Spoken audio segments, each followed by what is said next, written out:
Hi అండి, నమస్తే. నేను మీ రమ. ది రమ కిచెన్కి స్వాగతం. ఈరోజు మన రెసిపీ ఒక సైడ్ డిష్ రెసిపీ అండి, క్యాలీఫ్లవర్ ఫ్రై. ఇది డీప్ ఫ్రై కాదు.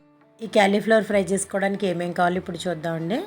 ఇక్కడ క్యాలీఫ్లవర్ని శుభ్రం చేసి ముక్కలుగా తరిగి, మరీ చిన్న ముక్కలు కాదు, మీడియం సైజుగా కట్ చేసుకుని నీళ్ళల్లో వేసి ఒక 2 నిమిషాల పాటు ఉడికించి పక్కన పెట్టుకోవాలి. ఉడికించేటప్పుడు కొంచెంగా ఉప్పు, కొంచెం పసుపు వేసి ఉడికించుకోవాలి. చల్లారిన తర్వాత మనం ఫ్రై అనేది చేసుకోవాలి. ఉల్లిపాయలు, పచ్చిమిర్చి, కొంచెంగా కరివేపాకు కావాలి, కొంచెం అల్లం వెల్లుల్లి పేస్టు, కొంచెం ఆవాలు, జీలకర్ర, కరివేపాకు తాలింపు కోసం. ఇప్పుడు తయారీ విధానం చూద్దాం. ముందుగా ప్యాన్ పెట్టుకొని కొంచెం ఆయిల్ వేసుకొని అది వేడైన తర్వాత ఆవాలు, జీలకర్ర వేసుకొని వేయించుకోవాలి. ఇక్కడ ఆవాలు చిటపట్టమన్న తర్వాత మనం ఎండుమిర్చి, కరివేపాకు కూడా వేసుకొని ఇందులోనే మనం తరిగి పెట్టుకున్నటువంటి ఉల్లిపాయలను వేసుకోవాలి. ఇక్కడ నేను ఉల్లిపాయలు అనేవి కొంచెం పెద్ద సైజులో కట్ చేశాను.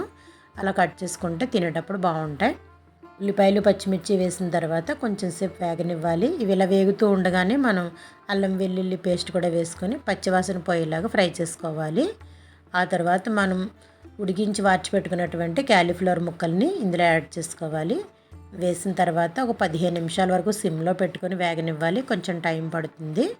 అలా సిమ్లో వేగుతూ ఉన్నప్పుడే మనం ఫ్రైకి సరిపడా కారం వేసుకోవాలి. చివరిగా కొంచెంగా గరం మసాలా కూడా వేసుకుంటే ఫ్రై అనేది బాగుంటుంది. మనం ముక్కలు ఉడికించేటప్పుడు సాల్ట్ వేసాం కాబట్టి సాల్ట్ అనేది ఒకసారి చెక్ చేసుకుని వేసుకుంటే బాగుంటుంది.